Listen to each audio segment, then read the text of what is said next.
I've been seeing all these posts from people saying that they're not going to be paying their federal taxes this year. And with the Pentagon misplacing almost $1 trillion, I'm not at all surprised. The Pentagon has never passed a full audit in over 30 years, not a single one since they became mandatory in 1990. And with all of this other fraud where hundreds of millions of taxpayers' dollars have been going to these fake Somali daycares or whatever, people should be pissed, man. Now, I'm going to keep my 2 cents to myself on whether I'm going to be paying or not, but you should at least be aware of the scam that taxes are and where they really come from. Because as somebody who's dug myself out of over $250,000 deep in this tax debt system, I can confidently say that I do not see how we can continue to participate in this. The very first federal income tax was introduced in 1860 and ran until 1872, and it was for one reason: to fund the Civil War.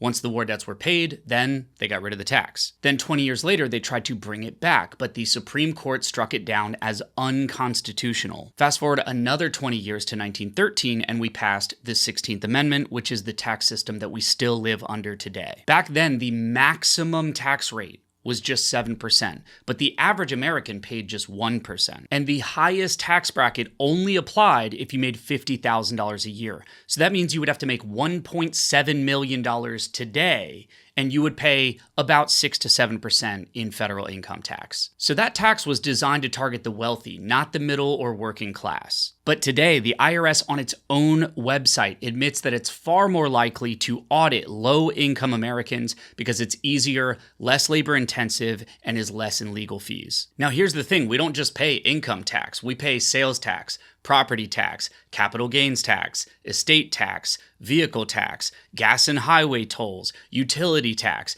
payroll tax, and then all sorts of other fake made-up licensing and permit fees and whatever, plus inflation on top of all of that. We went from paying under 5% in taxes just one lifespan ago to over 40% today. We are inside of a massive scam. And the scammers know exactly what they're doing. The IRS has been gearing up for this backlash for over 20 years. They have purchased well over $10 million in firearms and ammunitions, including bulletproof vests, tactical shotguns, night vision gear, all for tax enforcement.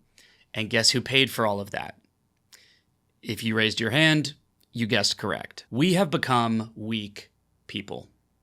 There is no accountability for our government to show us how they are spending our money. We're spending billions of dollars solving everybody's problems but our own. Something has to change now. And I'm not saying that I'm not paying, but they can't arrest everybody.